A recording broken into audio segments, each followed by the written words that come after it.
What if I told you the longest-running conflict in human history didn't start with borders or bombs, but with two brothers, Isaac and Ishmael, same dad, different destinies, and the fallout?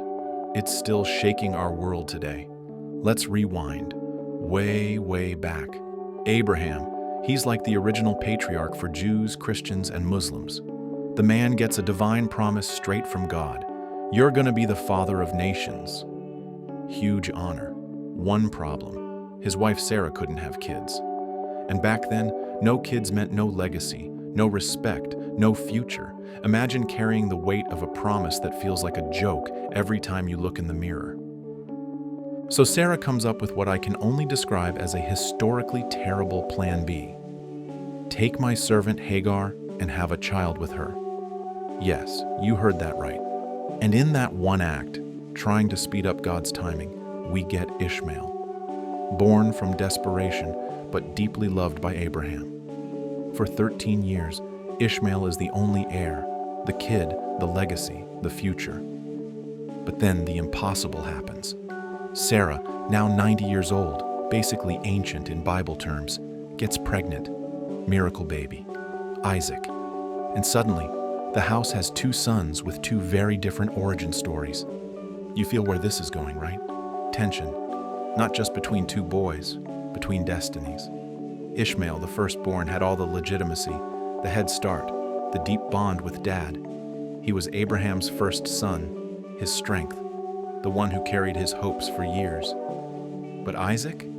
He was the child of the promise, the golden child, the miracle born to Sarah in her old age, the one God specifically said would carry the covenant. Two boys, one father, and a divine plot twist that changes everything. At this point, you'd expect Abraham to throw a big family reunion and figure it out, right? Sit everyone down, hash it out, make peace. But nope, things get messy. During a celebration, most likely Isaac's weaning party, Sarah catches teenage Ishmael mocking little Isaac. Maybe it was jealousy, maybe it was rivalry, maybe it was just a kid being a kid. But for Sarah, it was the last straw. She storms to Abraham and demands he send Hagar and Ishmael away. Not just to a nearby tent. Away. Gone. Out of the picture. Cold, right? Abraham's heart shatters. This is his son, his flesh and blood. But God steps in and tells him to listen to Sarah. A confusing moment for a man who loves both boys, but he obeys. With a lump in his throat and bread in his hand, he sends his firstborn into the desert. Think about that. This wasn't just exile, it was identity theft. Ishmael lost his home, his father, his stability, and his future in a single morning. That wound didn't vanish. It became part of his story, a deep generational scar that's still echoing today in the collective memory of the Arab world. The story of abandonment, of rejection, the first Nakba, long before 1948, a fracture at the very roots of two civilizations. But here's the twist. God didn't abandon Ishmael, not for a second. Out there in the wilderness, when the bread and water ran out and Hagar, in total despair, placed her boy under a bush and walked away because she couldn't bear to watch him die, that's when everything shifted. In the silence of that desert, when hope seemed buried under the sand, an angel shows up, not just to save a life, but to speak destiny, to offer comfort, and a stunning promise. Do not be afraid. I will make him into a great nation. That wasn't just sympathy, that was legacy. And boom, water gushes from the desert floor. A literal oasis appears where death was moments away. Divine provision in the middle of nothingness. Ishmael doesn't just survive, he rises. He becomes a man of the wilderness, skilled with the bow, strong, independent.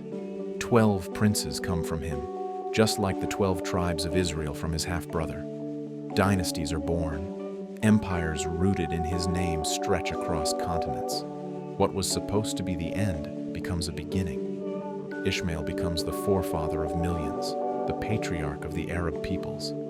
Still, despite all that honor and growth, he never got the covenant. That sacred lineage, that spiritual contract between God and humanity, it stayed with Isaac. And here's why. Because Ishmael, though loved and blessed, was born through human striving. Abraham and Sarah tried to help God by fast-tracking his plan with Hagar. Isaac, on the other hand, was born when all human possibilities had collapsed. He was the result of divine timing, divine power, divine intervention. This isn't about favoritism. It's not a contest of who God loved more. It's about the blueprint, the covenant needed to flow through a supernatural beginning, a child who should not have existed by natural law. Isaac was the impossible child, the walking proof that when we stop trying to control everything, when we finally let go, God steps in with miracles. Isaac was God's way of saying, "My promises don't need your shortcuts. They need your trust." Now fast forward to the ultimate faith test, the one where Abraham's told to sacrifice his son. According to the Bible, that son is Isaac. He lays the boy on the altar, ready to obey, until God steps in with a dramatic stop. It's the climax of Isaac's story and the confirmation of the covenant. But here's where things get wild. Islam says that son wasn't Isaac, it was Ishmael. The Quran never names the boy, but Islamic tradition firmly says it was Abraham's firstborn who laid on the altar. In both versions, the takeaway is the same. Abraham's faith was epic, but the identity of the son, that changes everything.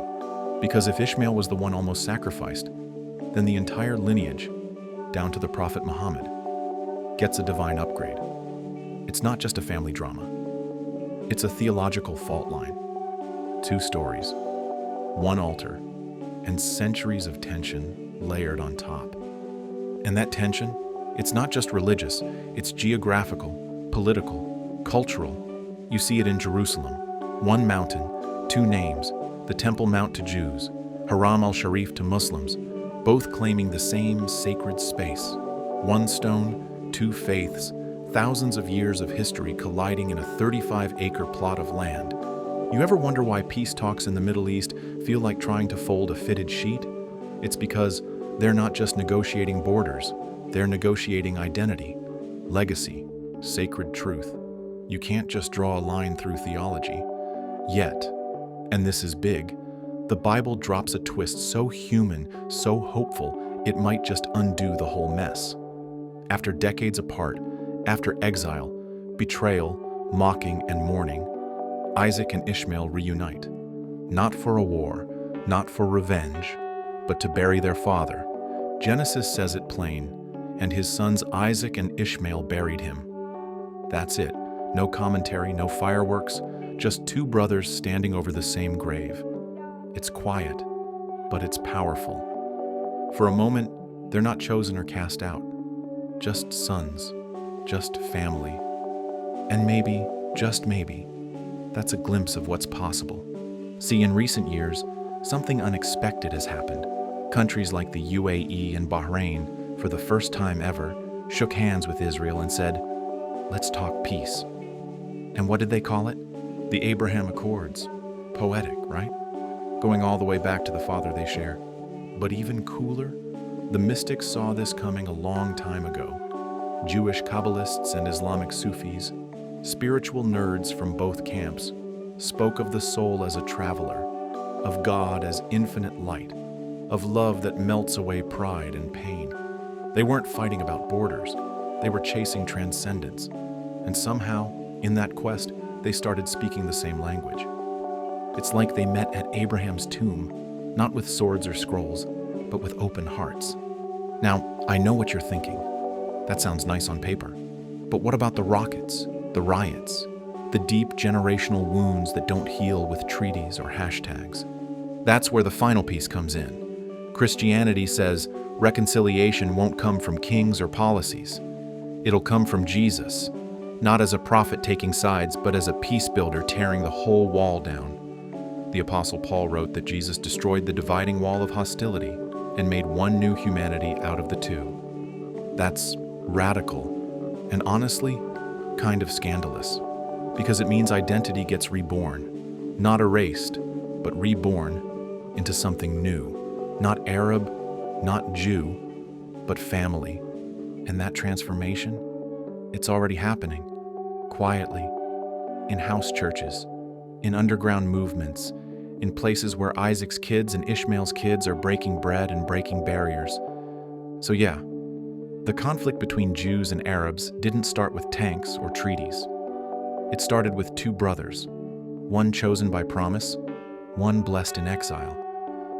And somewhere between the altar and the desert, between the Temple Mount and Mecca, between heartbreak and hope, there's still a chance for reunion. The story isn't over.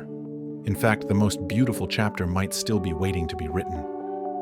If that stirred something in you, if you believe peace is still possible, drop a Abraham's peace in the comments. Let's make this more than a video. Let's make it a conversation. Like, share, and subscribe.